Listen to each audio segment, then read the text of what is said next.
You are pacing back and forth in your bedroom. It is late. The house is quiet. You have headphones on. To anyone watching through the window, you look unstable. You are walking in tight circles. Your hands are moving. You are mouthing words to a conversation that isn't happening.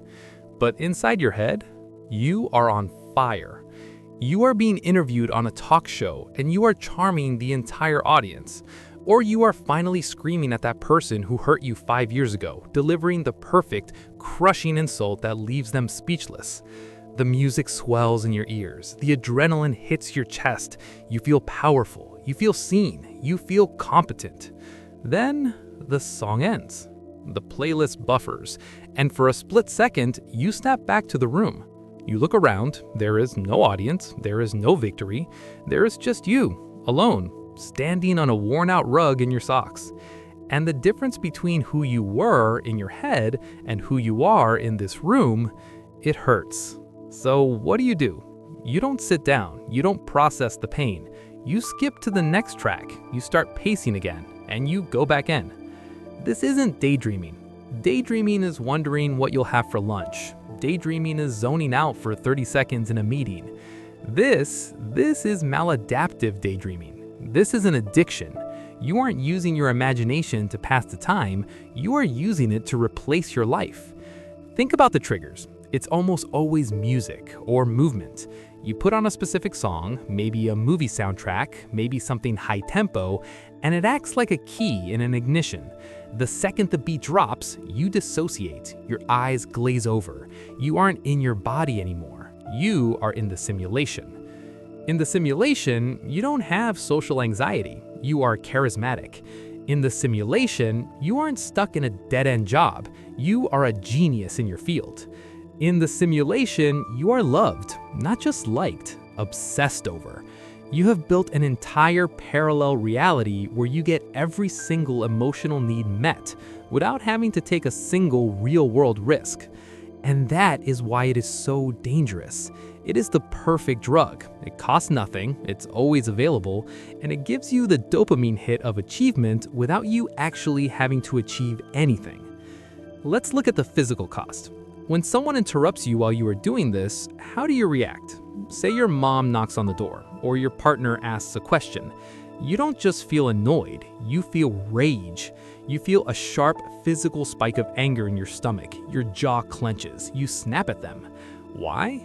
Because they didn't just interrupt a thought. They ripped you out of the matrix. They dragged you out of the world where you are a god and forced you back into the world where you are just a guy on a couch. The contrast is too sharp. The transition is too violent. So you start to isolate. You start declining invitations to go out.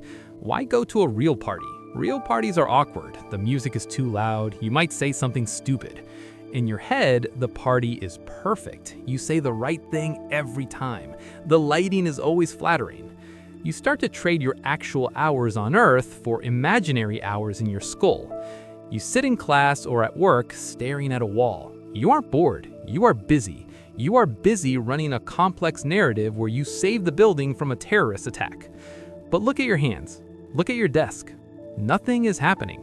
Time is just burning. Here's the pattern you're avoiding. You tell yourself this is creativity. You tell yourself you're just an artistic person with a vivid imagination. That is a lie. Creativity is about making things. It is about taking what's in your head and putting it into the world. This is about consumption. You are consuming your own potential. You are using these fantasies to patch over the holes in your reality. If you fantasize about being a famous writer, it's probably because you feel voiceless in your real life. If you fantasize about being injured and people rushing to save you, it's probably because you feel neglected and you don't know how to ask for care. The fantasy is a map of your wounds, but instead of treating the wound, you're just taking painkillers. And the more you daydream, the worse your reality gets. It is a feedback loop. You neglect your real life because it's boring. So your real life falls apart. Your apartment gets messy, your grades drop, you lose touch with friends. This makes your real life even more depressing, which makes the urge to escape into the fantasy even stronger. You are spiraling. You are starving to death while dreaming of a banquet. You have to stop the pacing. I mean that literally. You have to break the physical ritual. The next time you put on music and feel that urge to start walking in circles, sit down. Force your body to be still. It's going to feel excruciating. You're going to feel restless. Your legs will twitch. You will feel a wave of anxiety rising in your throat. Let it rise. That anxiety is your real self trying to breathe. You have to look at your actual life. Look at the dusty corner of the room. Look at the unwashed dishes. Look at the silence. It is boring. It is quiet. It is imperfect, but it is real. You have to mourn the person you are in your head. That guy, the hero, the genius, the rock star, he isn't real. He's a ghost, and he's haunting you. You have to let him die so that you can actually live. Stop the movie. Take off the headphones. Look at the wall. Start there.